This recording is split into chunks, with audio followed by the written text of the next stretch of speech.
ท่านผู้ชมพนักงานรัฐกรจำนวน 51 ท่านจากกระทรวงการต่างประเทศคณะผู้บริหารต่างประเทศศูนย์กลางภาคและบรรดากระทรวงอ้อมข้างศูนย์กลางได้สำเร็จการบำรุงภาษาอังกฤษสุดที่ 47 ซึ่งเป็นการยกระดับภาษาอังกฤษในหลายทักษะโดยสามารถนำใส่เข้าในการปฏิบัติหน้าเวียกงานในขงเขตของตนด้วยความรับผิดชอบ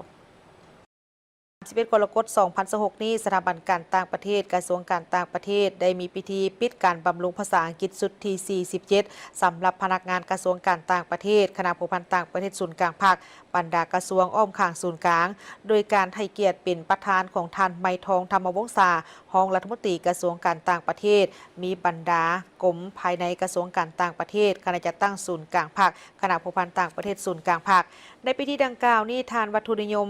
ดวงมาลาหัวหน้าสถาบันการต่างประเทศก็ได้สรุปรายงานการจัดตั้งการบำรุงภาษาอังกฤษสุดที่ 47 ได้ดำเนินมาเป็นเวลา20 อาทิตย์เริ่มตั้งแต่วันที่ 2 มีนาถึงวันที่ 31 กรกฎาคม 2026 มีผู้เข้าร่วมทั้งหมดแม่น51 ท่านเป็นหญิง24 ท่านที่มาจากกระทรวงการต่างประเทศคณะผู้พันต่างประเทศศูนย์กลางภาคและบรรดากระทรวงอ้อมข้างศูนย์กลางภาคภายใต้การนำพาของคณะนำกระทรวงการต่างประเทศบวกกับความเอาใจใส่ของคณะรับผิดชอบครูอาจารย์ก็คือความรับผิดชอบของผู้เข้ารับบำรุงจึงเฮ็ดให้สุดบำรุงนี้สามารถบรรลุผลสำเร็จได้ตามระดับคาดหมายที่วางไว้แสดงออกผ่านตัวซี่วัดต่างๆเป็นต้นก็แม่นผู้เข้าร่วมแม่นสามารถยกระดับภาษาอังกฤษในหลายทักษะเช่นการสนทนาการนำเสนอบทการเขียนบทความการหาเอกสารและการฟังได้ดีขึ้นถ้าเทียบใส่ระยะเริ่มต้นเข้าเรียนใหม่สามารถนำใส้เข้าในการปฏิบัติหน้าที่เวียกงานในของเขตที่ตนรับผิดชอบเป็นต้นกอแมนเข้าร่วมในกองประชุมสัมมนาในเวทีภาคพื้นและสากลรวมทั้งการเข้าร่วมพบปะก็คือการติดต่อผัวพันเวียกงานกับต่างประเทศและพร้อมเดียวกันนี้ในระยะท้ายของการดำเนินหลักสูตรทางคณะรับผิดชอบได้มีการจัดตารางให้ผู้ที่เข้าร่วมรับการบำรุงรับฟังการบรรยายเพิ่มเติมเกี่ยวกับนโยบายต่างประเทศสภาพการที่พ้นเด่นในภาคพื้นและสากลความรู้พื้นฐานเกี่ยวกับเวียกงานพิธีการทูตซึ่งเป็นหัวข้อที่สำคัญ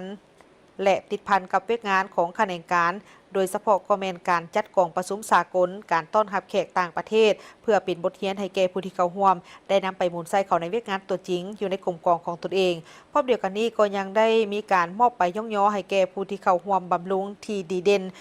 ประจำสุดเฮียนดังกล่าวนี้มีทั้งหมดแม่น5 ทานเป็นหญิงแม่น2 ทานนอกจากการเฮียนการสอนภายใต้ของเฮียนแล้วสุดบำรุงในครั้งนี้ก็ยังได้สร้างกิจกรรมการเคลื่อนไหวนอกหลักสูตรเป็นต้นก็แม่นไปทัศนศึกษาอยู่ที่ศูนย์ฟื้นฟูหน้าที่การ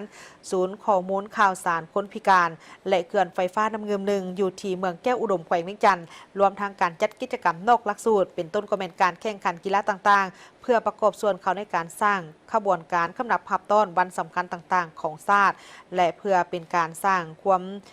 หักแพงหัดแน่นความสามัคคีระหว่างครูอาจารย์พนักงานสถาบันการต่างประเทศและผู้ที่เข้าร่วมบำรุงสุดดังกล่าวนี้แม่นมาจากภาคส่วนอื่นๆให้มีบรรยากาศที่ฟดฟื้นและก็แน่นแฟ้น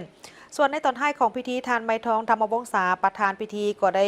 ให้เกียรติมอบไปยั่งยืนพร้อมทางได้โอลมให้ทีซี่น้ำต่อกับบรรดาพนักงานที่สำเร็จการบำรุงภาษาอังกฤษในครั้งนี้โดยได้เน้นถึงความสำคัญและความจำเป็นต่อกับการยกระดับภาษาอังกฤษเพื่อเป็นเครื่องมือในการเสริมขยายสายผูกพันการร่วมมือกับสากล